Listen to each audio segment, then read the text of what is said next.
पूछने लगे हम, फिर कभी हमारे मन में ऐसे ख्याल कभी ना आए। भगवान हमें माफ कर दो, हमें माफ कर दो भगवान, माफ कर।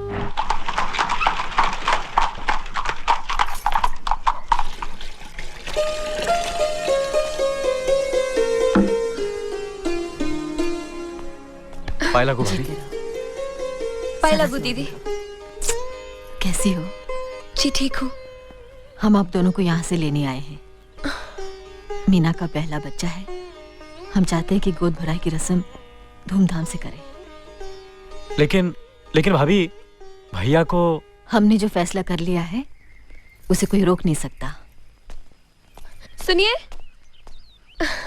आहिस्ता आहिस्ता मीना, क्या कर रही हो? जरा संभाल के। क्या बात है? मुझे आपसे एक इजाजत लेनी है। कैसी इजाजत?